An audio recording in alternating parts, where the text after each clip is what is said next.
All right, 1 John this morning, and I'm just going to read verses 19 through 21 of chapter 4. 1 John 4, beginning at verse 19. We love him because he first loved us. If someone says, I love God, and hates his brother, he is a liar. For he who does not love his brother whom he has seen, how can he love God whom he has not seen? And this commandment we have from him, that he who loves God must love his brother also. Christ before others. Second mark of discipleship as we're looking at the 9 marks. We looked at the first one last week. And this morning as we begin, I'm just going to give you a quick recap of one of the very first sermons I ever preached from the book of Job. How many think Job was just totally inspiring? Anybody ever read through the book of Job? We just, it's not where you start your Bible reading, folks, and because if you started there, you probably would finish very quickly because a lot of deep stuff. But in the very first chapter of Job, there's an awesome outline. As Job looks at what is important, at priorities, first things first. And as we're looking at our 9 marks of discipleship, we're kind of putting first things first and keeping things in order. And he has his priorities in order. When you read it, it says that he first of all celebrated his faith, what he believed. Second, he celebrated his family. And third, well, okay, he had some fortunes, but that was third on his list. He kept first things first. And as disciples, we need to keep first things first. And as we saw last week, that is to keep Christ before self. This week, Christ before others. If we are going to truly be disciples of Christ, we must have a love that makes him number one. First. We all know what number one is. We all want our favorite team to be ranked first sometime. And maybe the ultimate ranking is that when you've won the championship and you can walk off the court saying you were number one for that year. Because the polls in the end don't really matter. Because you don't have to be number one in the poll to be the champ. You got to win the tournament. But we like our team to be up there and compete, and we like our team to win, and it's about time we get a winner out of the state of Indiana. Amen? We'll take it. Don't know when, but still we'd like to see it. We must have a love, though, that leads us. It leads us actually to 3 things this morning. And it's going to sound strange, but this love for Christ above others leads us to hate. Now, I'm going to qualify that, so don't get caught on that too long. It's a love that leads us to honor, and then it ultimately is the love that leads us to heaven. And this love that we're talking about again is that 1 Corinthians 13 agape love, the love of God literally flowing through us. It's not the sensual love that the brotherly love or any other of the there's 4 kinds of love, but then there's agape love. This is agape love. This is God's love literally flowing through us. Flowing through our hearts to those around us. And until we have that love flowing through us, we will struggle with our priorities. We will struggle because Jesus will not always be first. We may find that we're kind of like a yo-yo. You know what yo-yos do, right? And I was never good at a yo-yo. My dad was good at yo-yoing, and he could make the dog walk and all the other stuff. I was glad to be able to get it to go down and come back up. But that's what yo-yos do. They're down and then they're up. And when we don't have our priorities in order, then we can be just like that yo-yo. And the only way to possess this love is, as we shared last week, we have to die to self.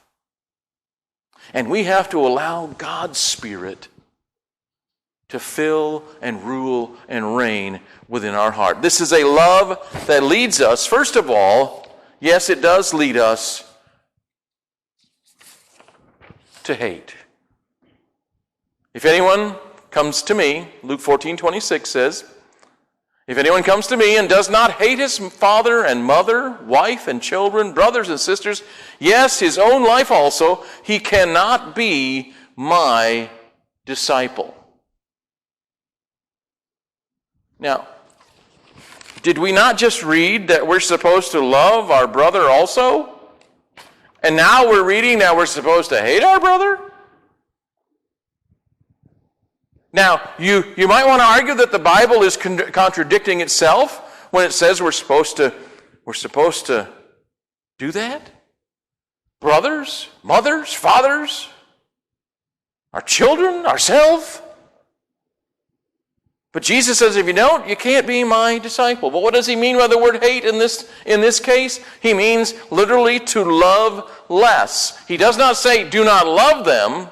Love them less than you love me.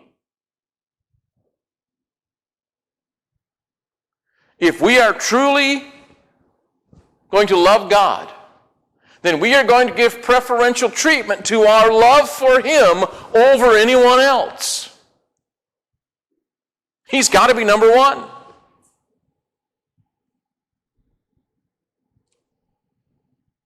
We will prefer Jesus. Yes, we will prefer him over our parents, our spouse, our children, our siblings, our church family, our very own life. And Jesus is very clear. If I'm not first, you can't be my disciple. You can't. Why? Because if he's not first, you don't have the power you need. You don't have what you need to be his disciple. Love for God, love for Christ leads us not to an excluding of others, but to an including, because now we love, and he helps us to love those around us, but not more than we love Jesus, because if anything becomes more loving to us than our relationship with Jesus, then we now have an idol in our life, in our heart. And what does God say about idols? You shall have no other idols, no other gods before me. He's clear. He's one. We want to be his disciples. He has to be number one. Now, there are some who have this idea that somehow if you just get enough believers together, that somehow then you feel good, and it does feel good when you get together. It feels great to gather even as the impromptu choir and sing. When we get that close and sing and hear the voices blended. It's wonderful. But that isn't salvation.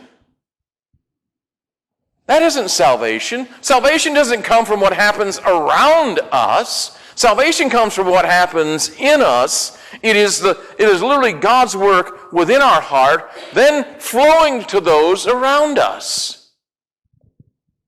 We can't reverse flow the love of God. It comes down and comes through us, not around us and then to us. It comes in and then spreads out. Now, it's great when people get along. Word even tells us it's wonderful when brothers dwell together in unity. But that is not the ultimate that we're looking for. We're looking for a love that causes us to prefer Christ over everyone else. Does that mean the other people are not important? No. Because we have this love for Christ, it does ooze through us and out of us, and it reaches out to those around us, and it puts things in their proper perspective. That others are important, but not more important than our love for Jesus. This love then leads us to honor those who are around us. Those that have been given to us. By doing some things. First of all, Jesus is saying, hey, I've given you a new commandment. Right? What was that new commandment? Love one another. Remember what we shared about the law last week on how the law has this idea of prescriptive usage? Well, here we have been given what I am calling the authoritative prescription from Dr. Jesus. The authoritative prescription to love one another. And then he gives us the greatest commandment when he says that we are to love God and to love our neighbor. Now, when he gave us that new and great commandment,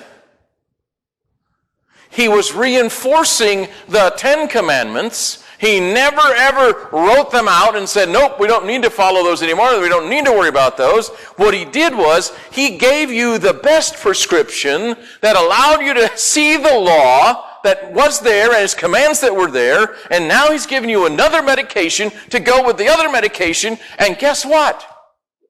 There are no adverse side effects. There are no adverse interactions and reactions to one another. That's why they're always struggling to find the right combination of drugs to give you.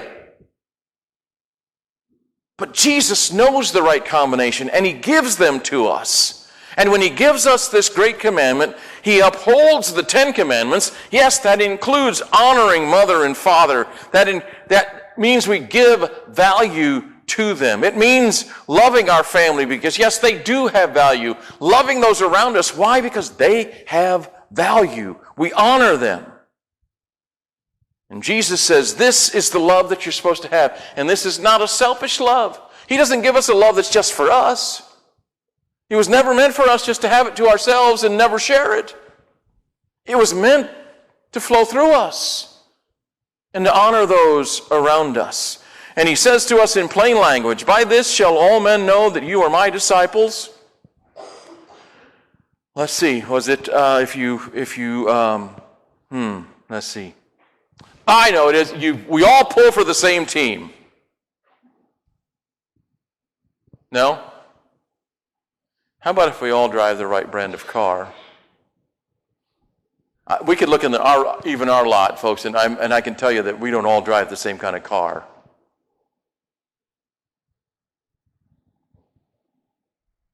Did he say they're going to know that we are his disciples if we love asparagus? Anybody like asparagus? I knew there would be a few. Yeah, there's always a few. But, yeah. Now, that doesn't qualify us. How will they know that we are his disciples? By the way we love. By the way we let that love flow through us to those around us. Giving them honor. And as we say that, I know that you have in your life, just like I have in my life, people that you just kind of really don't like. And you choose not to hang with them. They're not going to be your best buds, your best friends,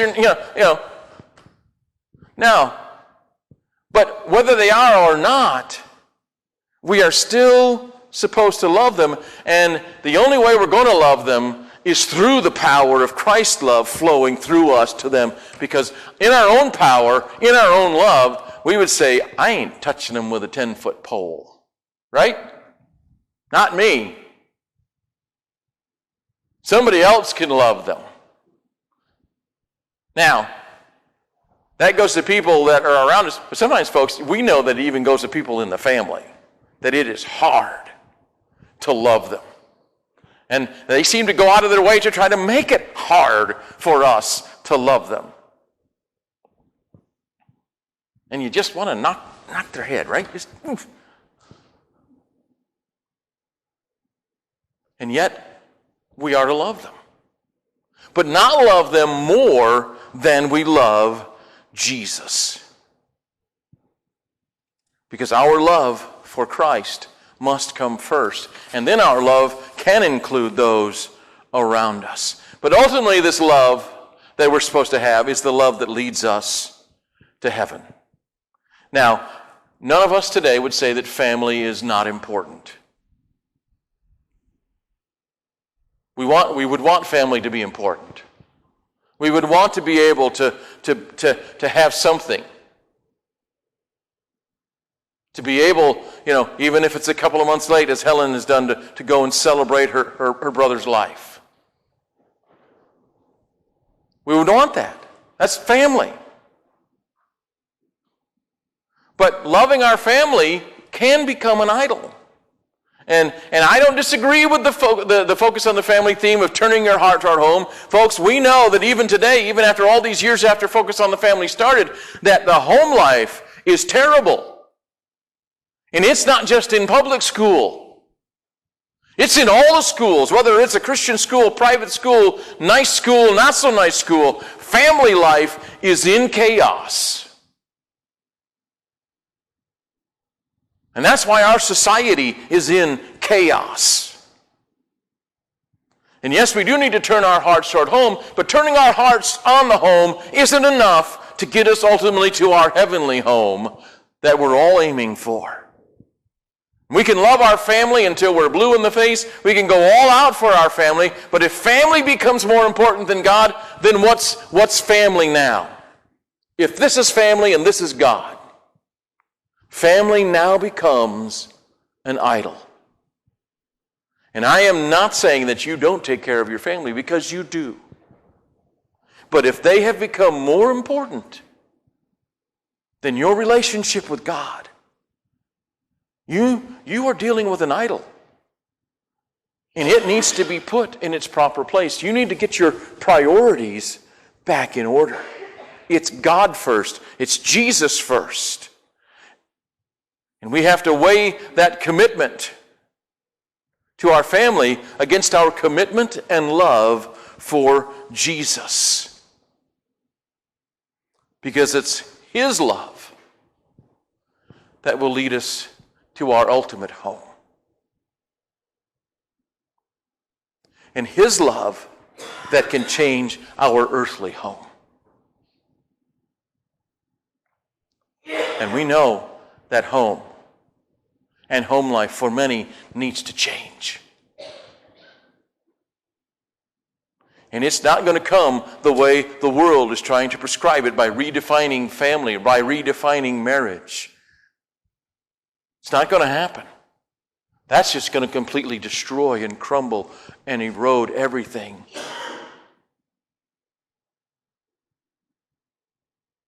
Putting Christ first, exalting Him in our heart.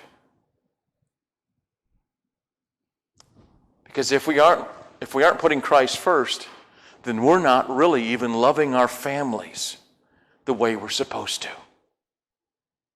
Because things are not in order.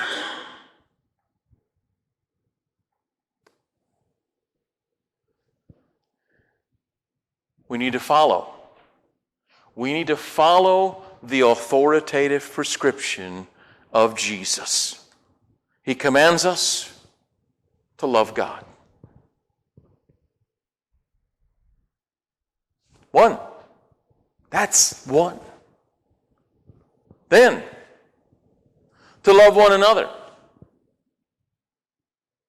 To love those around you, in your family, in your church. And to love your neighbors. And among those neighbors may actually be some who are friends and some who are foes. And if you're like me, and I'm a real person, folks, when the bad neighbor behind us moved, I wasn't sad. I wasn't. Made life a little easier. Hope they found him a nice home. They had fixed up the place back there, pretty nice, looked like, so I'm glad they moved on. Bless them. Be somebody else's neighbor for a while. Yeah, it happens. But we need to follow His commands and love Him in priority. Because if we don't have Him, we don't have life. He who has the Son has life. Period. Hey, it's just it. It's what the Word tells us. We need the Son. We need Him to flow through us. We need to try to do what we can to help some of those neighbors, if they will allow help. But whether they allow help or not, then we need to continue to love them in spite of their orneriness.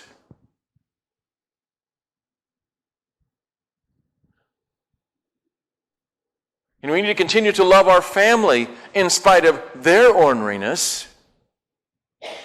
But never, ever love them more than you love Jesus.